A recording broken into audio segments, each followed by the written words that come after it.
Welcome to Teaching with Comprehensible Input using our story.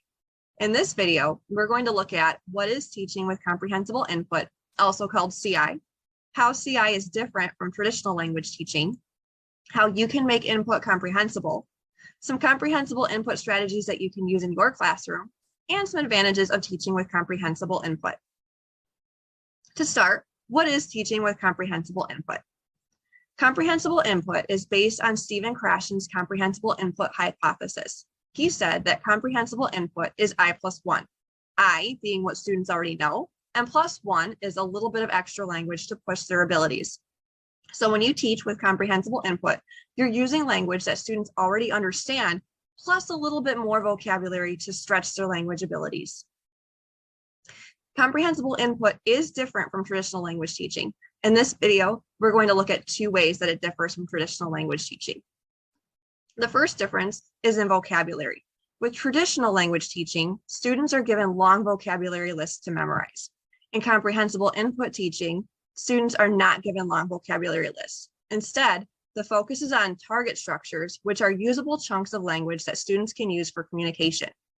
Target structures are little pieces of language chunked together, such as in this example here, we have una escuela nueva, a new school. That's not one vocabulary word, but usable chunks of language that students can use to communicate. Comprehensible input also differs from traditional teaching with communication. Traditional teaching focuses on accurate communication. So all of the verbs are conjugated correctly, accents are in the right place, spelling is accurate. Comprehensible input teaching is more focused on effective communication. Can students get their point across effectively, even if they have errors? So looking at an example of a rubric from our story, you can see that the focus is more on effective communication rather than accurate communication. Looking at number 3 here, column 3, we're looking at students being able to communicate using short words and phrases, and that they're able to be creative with their use of target structures. So they're taking the language and they're making it their own to be able to communicate. Looking at column 4, so the highest score that they could get, they're being able to have a successful exchange of ideas. So just being able to get their ideas across, even if it's inaccurate. So they're recombining the target structures in novel ways, and they are making errors. It's just that the errors don't interfere with communication. So now that you know what comprehensible input is, how can you make input comprehensible in your classroom? There are several ways that you can do this. First is through translations. In our story, all of our target structure lists have translations given right there. So they're already provided for your students. Using translations makes the input comprehensible because they know what it is in their first language as well. You can also use total physical response or TPR to make input comprehensible. TPR or total physical response is just using gestures, motions to represent vocabulary words. So in our story, when you have new vocabulary introduced, you're going to see some examples of how you can use TPR with your students to help them get that vocabulary into their muscle memory. You can also make input comprehensible through illustrations. And our story includes lots of great illustrations to show what's happening in the story and make that story come to life. So when your students see these illustrations, it helps them to understand the story better. You can even have students illustrate themselves, or you can just use the illustrations that are used in our story. Acting is another great way to make input comprehensible. You can choose students, volunteers, to come up and act out parts of the stories that are in our story. Having them posing them around the room, having them say the parts of the dialogue. There's lots of things that you can do to get your students up and acting out these stories. Props are another great way to make input comprehensible, and students love getting props into their hands. So anything that's left over from your children, stuffed animals, things that you pick up, garage sales or holiday clearance sales, things like that. Anything that can represent vocabulary in your classroom is a great prop to use to help make your input more comprehensible. You can also use sound effects to make input comprehensible. Just take a vocabulary word that goes well with some sort of a sound, and whenever that word comes up in your class discussions or in a story, you can designate either one student, a couple students, or the whole class to make that sound effect to help everybody understand what that word is when they hear it. So now that we've looked at ways to make input comprehensible, let's look at some CI strategies for the classroom. There are lots of different ways to use comprehensible input that are included in our story. First off is personalized questions and answers, or PQA. These are ways of taking the vocabulary words or the target structures that you're focusing on in each unit and getting students to interact with them in a personal way. So you're asking personalized questions. Here's an example of some with the phrase hace calor, where you're asking students questions about what they're observing, what they know, what they think, what they feel about these vocabulary words, getting lots of repetition in, and also making the vocabulary personalized towards your students. Our story also includes great opportunities to do a picture talk. Picture talk is looking at images that are engaging, sometimes from the target culture, sometimes from stories, and just engaging the students in some conversation about what they see, what they are thinking about it, observations, just getting students to talk about what they're seeing in those pictures. Story asking is also a really big part of our story. Story asking is pretty much just that. You're asking a story to your students. So instead of narrating it, you say a little bit and then you stop and you ask your students to provide details for the story. So there's an example of a story script here that we give in our story where you start telling the story, but then you ask for some details from your students, like here in the blue, so that they're creating the story with you. Circling is another great comprehensible input technique. For circling, you're just asking the same question in several different ways. And when you do that, students are getting lots of repetitions, they're answering questions correctly and building confidence so that they are more confident in being able to speak their new language. Stories are another huge component of our story. With the stories, it's a great way to provide comprehensible input because students are hearing and seeing the vocabulary in a contextualized way so that they're not just interacting with it, but they're understanding it, they can visualize it. And again, we have these illustrations here to help further their understanding of the stories. We also can do a clip chat to give comprehensible input. Clip chat, we used to be called movie talk, and what it is just watching a video and describing what you see on the screen.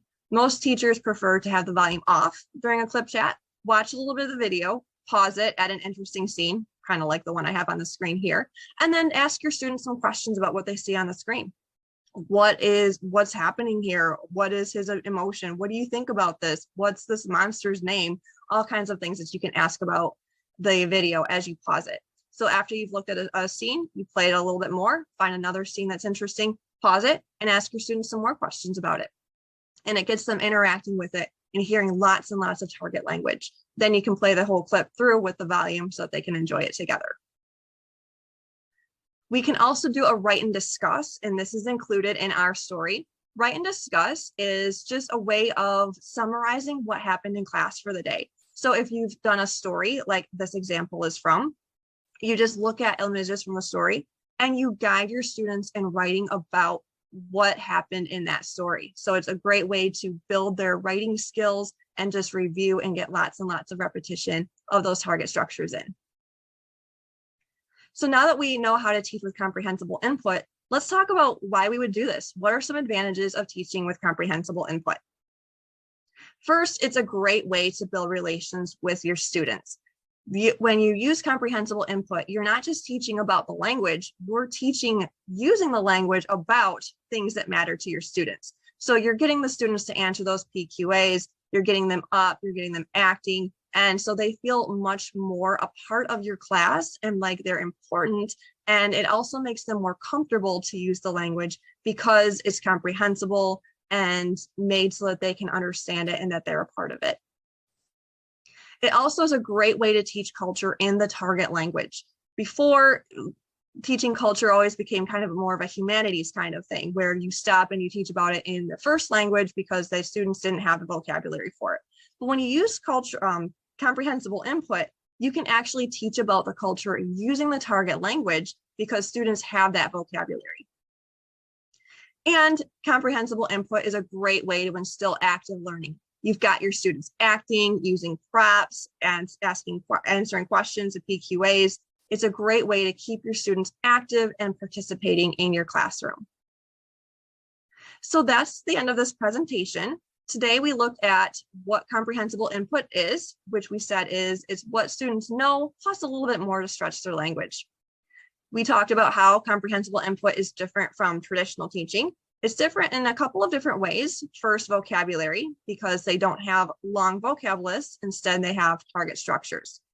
It's also different from traditional teaching through communication. In comprehensible input, we're focusing more on effective communication, getting the point across, as opposed to accurate communication. We then looked at ways to make input comprehensible. You can use translations, total physical response, illustrations, acting, and props to make input comprehensible when you're teaching. Then we looked at some CI strategies for the classroom. We've got the personalized question and answers, where you use the target structures and ask your students questions about themselves to get them to answer. We looked at picture talk, where you take an interesting picture. It can be from the target language, it can be from the lesson that you're teaching, and just get students interacting with that picture, answering questions about what they see, what they think about it, to get those repetitions in. Then we looked at story asking, which is a huge part of our story, where you're creating a story with your students so that they're invested in what happens in the story and more engaged. We also looked at circling, which is also used a lot during story asking, where you make a statement and you ask various questions about what that statement was to build students' confidence with the target structures and with answering in the target language. We also looked at stories, which is a great way to see the vocabulary in context to help students understand it. We looked at clip chat, which is just watching a video, pausing it, talking about what students see on screen, watching a little bit more, and just pausing periodically to engage students with the video and using the target language. And then we looked at write and discuss, which is a great way to give that last little bit of comprehensible input at the end of a class period by summarizing what the discussion was or what the story was and helping students to write about it in the target language. And all of this is very advantageous for your teaching because it helps you to build relationships with your students, to teach culture in the target language, and to get your students involved actively in the learning process. Thank you so much for watching this presentation. If you have any questions, please reach out to us, info@vocesdigital.com.